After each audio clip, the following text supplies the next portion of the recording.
Good evening from wherever you're watching us from. You're just in time for the 9 p.m. wrap live at our Orbit TV studios. I am your captain, Jesse Gitonga. Landing is disengaged. Let's take off. You can join in the coverage live through our social media platforms at Orbit TV Kenya, hashtag the 9 p.m. wrap, or you can reach out to me on my social media platforms at the Jesse Tosh. Transport along Thika Road was heavily disrupted this morning after a man jumped from the Kahawa Wendani footbridge onto the busy highway. Traffic officers rushed to the scene to restrict motorists to a single lane as a large crowd gathered along the roadside. Police covered the body at the scene while working to clear traffic and assist responders. Investigations are underway, though authorities have not yet confirmed the man's identity or the motive behind the incident.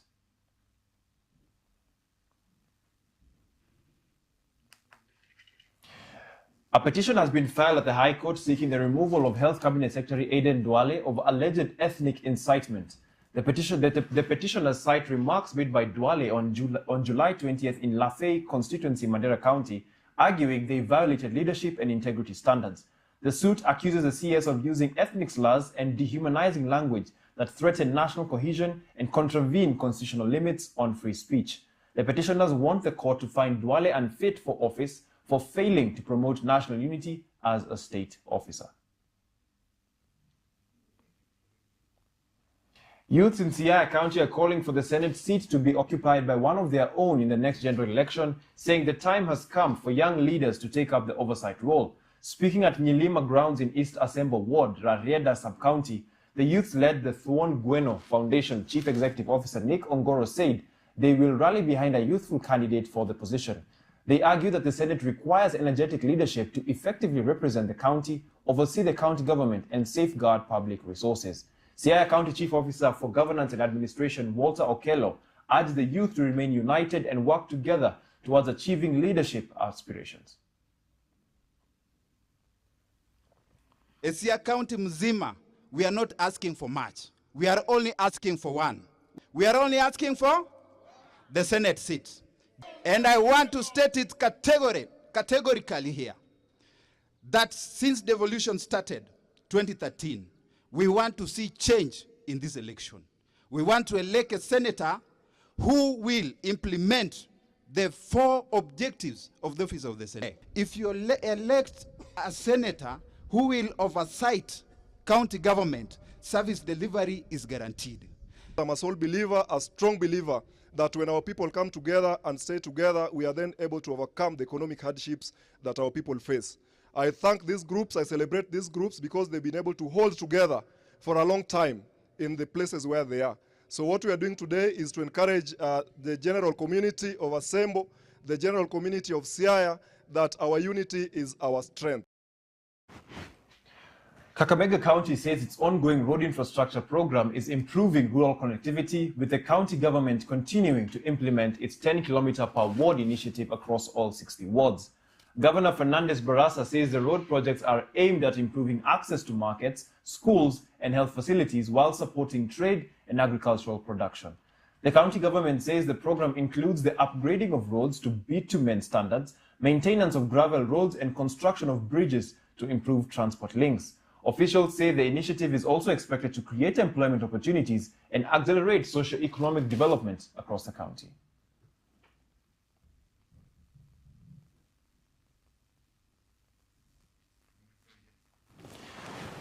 On to some sad news. Nearly 4 in 10 young people in Mombasa are unemployed and actively seeking for job opportunities. This is according to a new labor market report that has raised concerns over a widening skills gap. Now, Mombasa County says it's strengthening vocational training to equip needed in the blue economy. The new courses in maritime safety, swimming, and other industry relevant skills are being introduced to improve employability in the shipping, cruise, and hospitality sectors. The county also says the initiative will help more youth take advantage of job opportunities created by Mombasa's position as Kenya's leading port city.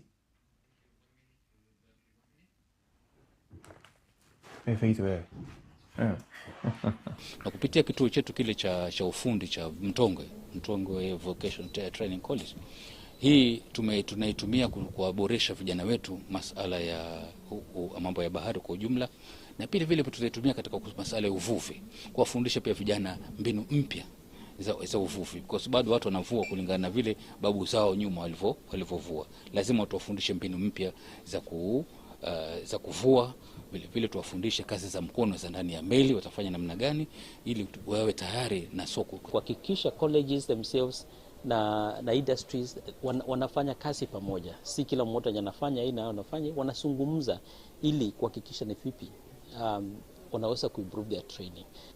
Conrad and Hilton Foundation inafanya kazi kwa ukaribu sana na Swahili Port Hub Foundation na GDI katika kuwasaidia vijana katika kutafuta maisha bora. The United Nations High Commissioner for Human Rights, Volker Turk, has condemned what he described as the erosion of the rule of law, growing military involvement in civilian affairs, and a shrinking civic space in Uganda. Turk said the developments under President created a climate of fear, citing an intensified crackdown since the January 26 general elections. His remarks came after opposition leader Kizza Besigye collapsed during a court appearance and was admitted to the intensive care unit. The UN officials said at least 50 opposition figures have been arrested this year, while 5 journalists have allegedly faced enforcement disappearance, torture, ill treatment, and arbitrary arrests. He urged the Ugandan government to protect fundamental freedoms and uphold its human rights obligations.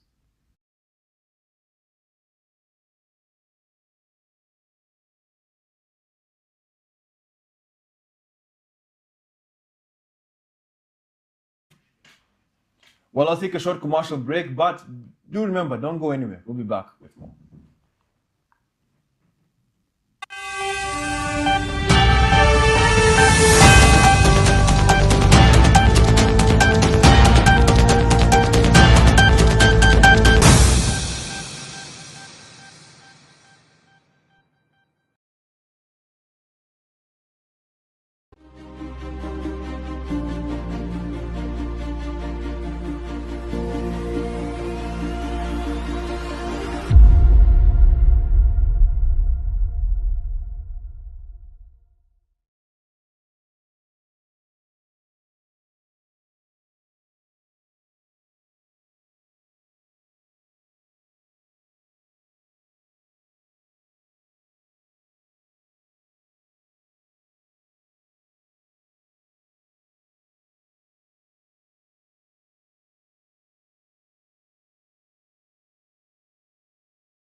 Welcome back. Communities living around the Bura irrigation scheme in Tana River County are set to benefit from hundreds of job opportunities and improved infrastructure following a public-private partnership for large-scale sugarcane and rice farming. The project follows the launch of the 26-kilometer Bura Gravity Canal, 1,000 acres to investors. Sukari Industries have already begun land preparation and seed cane development on more than 40,000 acres. The company says it will employ local residents, establish a sugarcane crushing factory, and support community development through health, education, and business opportunities.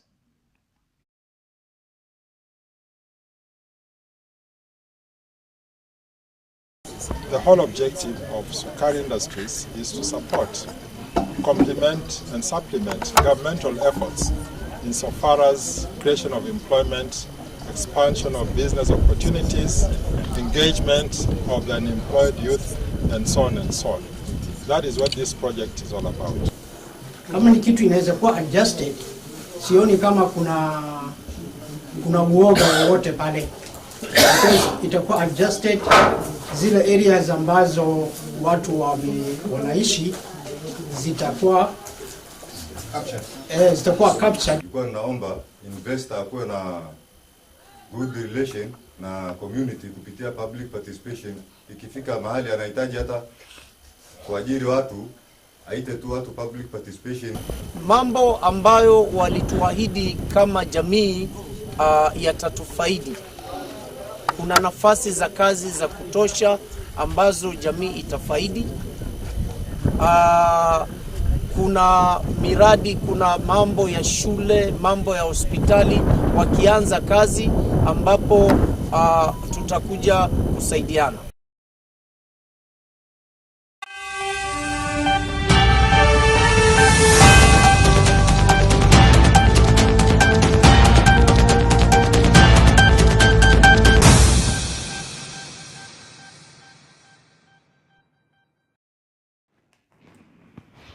Time for some sports now.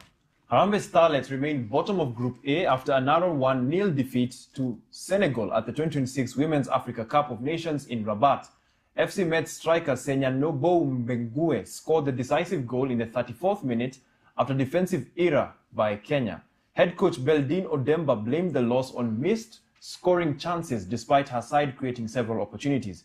She insisted Kenya still has a chance of qualifying if they beat Algeria by at least 6 goals and Morocco defeat Senegal in the final group match. Kenyatta University's rugby side Black Bald have raised concern over what sources describe as persistent institutional neglect despite the team delivering its best ever season on the pitch. The students are coming off their best 15s campaign since the club's inception, finishing third in the 2025-2026 Kenya Cup season before opening the National 7th Circuit campaign with the 7th place finish at the Prince Law's 7th.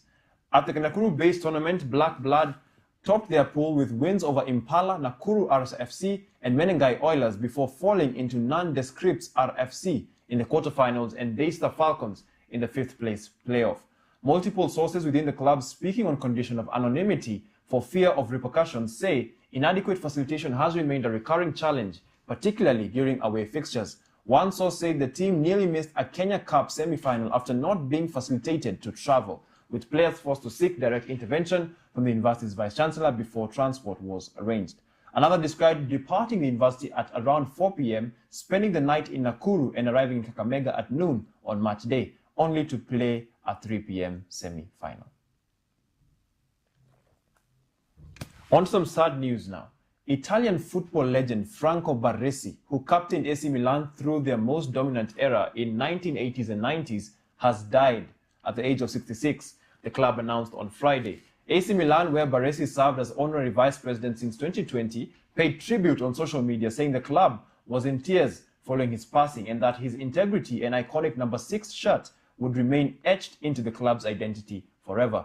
The club noted Baresi's death came only months after his last public appearance at a packed San Siro during the Milan Winter Olympics opening ceremony. AC Milan did not specify the cause of death, though Baresi had undergone surgery in August 2025 to remove a lung nodule. Well, we have arrived at our destination. Hope you enjoyed the flight. I have been your one and only Captain Jesse Gitonga. Thank you for tuning in. Have a good night. Oh, and don't forget, and now,